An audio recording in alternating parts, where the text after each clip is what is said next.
কিভাবে মরুভূমিতে চোরাবালিতে আটকে গেলে করতে হবে প্রাণ বাঁচানোর চেষ্টা, কিভাবে বা সমুদ্র পাড়ি দিয়ে ফিরতে হবে আপন বাসস্থানে। ডিসকভারি চ্যানেলের তুমুল জনপ্রিয় এই শোর পর্দার পেছনের অজানা কিছু দিক নিয়েই আজকের আমাদের এই আয়োজন। ম্যান ভার্সেস ওয়াইল্ড শো সম্পর্কে জানার আগে জেনে নেওয়া যাক শোর প্রাণকেন্দ্র বেয়ার গ্রিলস সম্পর্কে। তার আসল নাম এডওয়ার্ড মাইকেল গ্রিলস। 1974 সালের 7 জুন আয়ারল্যান্ডে জন্ম নেন তিনি। তার পিতা মাইকেল গ্রিলস ছিলেন ব্রিটিশ নৌবাহিনীর রয়্যাল ইয়ার্ডস স্কোয়াড্রন সেইলর। এজন্য ছোটবেলা থেকেই অ্যাডভেঞ্চারের স্বাদ পেয়েছিলেন এডওয়ার্ড গ্রিলস। ওই সময়ে স্কাই ডাইভিংয়ে হাতেখড়ি তার, কিন্তু তার নামের সাথে বিয়ার যুক্ত হয়েছিল কিভাবে? এডওয়ার্ড মাইকেল গিলসের বড় বোন লারা ফসে তার জন্মের সপ্তাহ 10 দিনের মধ্যেই তাকে বেয়ার নামে ডাকা শুরু করেছিলেন। বেয়ার গ্রিলসের ঝুলিতে বেশ কিছু ভারী ভারী স্বর্ণপদকও রয়েছে। ব্রিটিশ সেনাবাহিনীর অন্তর্ভুক্ত 21 SAS রেজিমেন্টের একজন প্যারাট্রুপার ছিলেন তিনি।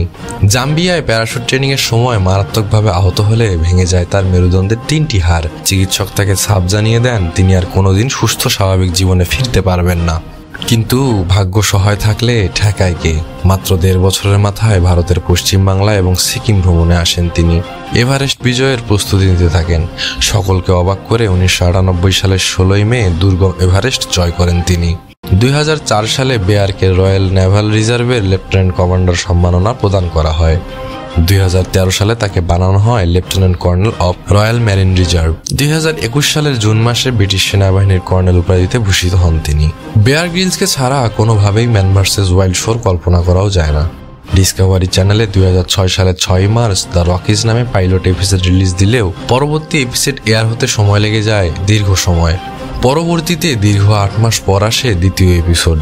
এরপর 2011 সালের 29 নভেম্বর 7ম সিজন পর্যন্ত ম্যান ভার্সেস ওয়াইল্ডের মোট 73টি এপিসোড রিলিজ হয়েছে।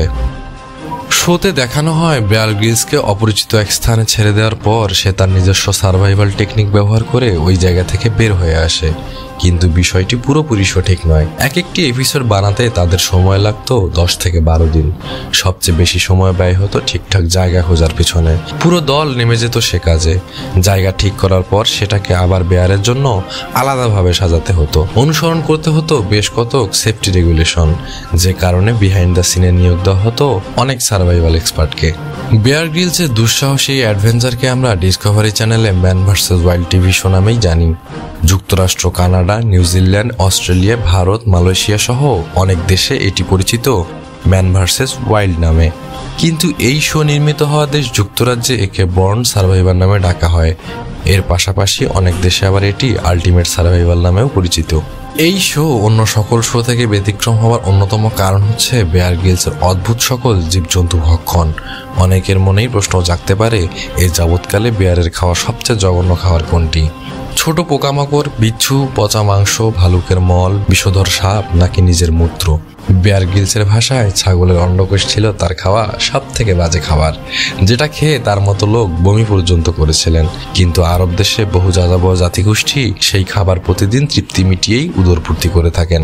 প্রচন্ড সাহসী বেয়ার গ্রিলসকে এক বাক্যে সবাই বাহাদুরই মানবে। সে নিজেকে প্রমাণ করেছে বহুবার, কিন্তু সেও মানুষ, তারও ভয়ভীতির অনুভূতি বিদ্যমান। তিনি যে জিনিসকে সব থেকে বেশি ভয় পান তা হলো উচ্চতা। যদিও অন স্ক্রিনে বহুবার আমরা তাকে এই ভয়কে মোকাবেলা করতে দেখেছি। টেলিভিশনে আমরা যা যা দেখি তা পুরোপুরি কি সত্য? অভিযানে বেয়ার কি সত্যি সত্যি তার প্রাণকে এভাবে ঝুঁকিতে ফেলে দেয়? শোর বিহাইন্ড দ্য সিনের কিছু দৃশ্যের ফলে সত্য উঠে আসে সবার সামনে। সকলেই ভাবতো বেয়ারের সাথে এই অভিযানে যায় শুধু একজন চিত্রগ্রাহক, কিন্তু আসল কাহিনী হলো পুরো দস্তুর এক দলকে নিয়ে রওনা হন প্রতিটি অভিযানে। স্থান হিসেবে এমন জায়গা বাছা হয় যা মানব সভ্যতা থেকে খুব বেশি দূরে নয়। এমনও শোনা যায় যে কিছু এপিসোডে বেয়ার হোটেলে এসেও রাত কাটিয়েছিল। এমনকি এক এপিসোডে নকল ভালুকের স্যুটও ব্যবহার করা হয়েছিল। 2007 সালে প্রচারিত হওয়া এক পর্ব ছিল আগ্নেয়গিরি সম্পর্কিত। ওই এপিসোডের কিছু দৃশ্য ফুটিয়ে তোলার জন্য আগ্নেয়গিরির ধোঁয়া দেখাতে নকল কিছু ধোঁয়া ব্যবহার করেছিল ম্যান ভার্সেস ওয়াইল্ড টিম। উপর্যুক্ত কারণসমূহে জনরোষানলের মুখে পড়ে পুরো দল। এসব বিতর্কের অবসান ঘটাতে ডিসকভারি চ্যানেল অনুষ্ঠানের শুরুতেই ডিসক্লেইমার যুক্ত করে দিয়েছিল। বেয়ার গ্রিলস এই অভিযান একা পরিচালনা করেন না, পুরো একটা বিশেষজ্ঞ দল তার সঙ্গে থাকে। সেসব বিষয় উল্লেখ করে দেওয়া হয়েছিল ডিসক্লেমারে। এছাড়াও চতুর্থ সিজনে তারা অনেকেই বিহাইন্ড দ্য সিন রিলিজ করেছিল অনলাইনে, যেখানে খোলাসা করা হয় বিভিন্ন ক্রু এবং কাস্টকে। সময়টা 2015। হিন্দুস্তান টাইমসের এক আর্টিকেলকে ভুলভাবে প্রচার করার ফলে অনেকে ভেবেছিল বেয়ার ভারতীয় সেনাবাহিনীতে যোগ দিতে ইচ্ছুক, কিন্তু সে কাহিনী সত্য নয়। ওই আর্টিকেলে বেয়ার গ্রিলস তার দার্জিলিং ভ্রমণের কাহিনী ব্যক্ত করেছিলেন। ভারতীয় সেনাবাহিনী এই ভ্রমণে তাকে অনেক সাহায্য করেছিল, কিন্তু কোথাও তিনি ভারতীয় সেনাবাহিনীতে যোগ দেওয়ার ইচ্ছা পোষণ করেননি। ভারতীয় সেনাবাহিনীর নিয়ম অনুযায়ী ভারত, নেপাল এবং তিব্বত ছাড়া আর কোনো জায়গার মানুষের ভারতীয় সেনাবাহিনীতে যোগ দেওয়ার ক্ষমতা নেই। অবসর কাটানোর জন্য অদ্ভুত এক জায়গা বেছে নিয়েছেন অ্যাডভেঞ্চার প্রেমী বেয়ার গ্রিলস। 2001 সালে 95,000 ইউরো দিয়ে সেন্ট টুডওয়ালস ওয়েস্টের দ্বীপের 20 একর জায়গা কিনে নেন তিনি। মানব সভ্যতা থেকে যার দূরত্ব 5 মাইলের মতো। দ্বীপের চারপাশে শুধু অথই জলরাশি। নেই বিদ্যুৎ সরবরাহের কোনো ব্যবস্থা, শুধু আছে একটি বাতিঘর এবং থাকার জন্য বাড়ি। নিজে স্ত্রী সন্তানদের নিয়ে মাঝে মধ্যেই এখানে অবকাশ যাপন করতে আসেন তিনি। আসা যাওয়ার জন্য রয়েছে উচ্চগতি সম্পন্ন স্পিড বোট। 2012 সালে ডিসকভারির সাথে চুক্তির মেয়াদ শেষ হয়ে গিয়েছিল বেয়ার গ্রিলসের, তবে ডিসকভারি চ্যানেল এত সহজে ছাড়তে চায়নি তাকে। ম্যান ভার্সেস ওয়াইল্ড শেষ হওয়ার পর ডিসকভারির সাথে মিলে worst case scenario, get out alive, escape from the hell, the island, running wild with Bear Grylls ইত্যাদি শো উপহার দিয়েছেন তিনি। 2019 সালে তার সাথে চুক্তিবদ্ধ হয় নেটফ্লিক্স, যেখানে ইউ ভার্সেস ওয়াইল্ড নামে একটি নতুন শো রিলিজ করা হয় এই অনলাইন স্ট্রিমিং প্ল্যাটফর্ম থেকে।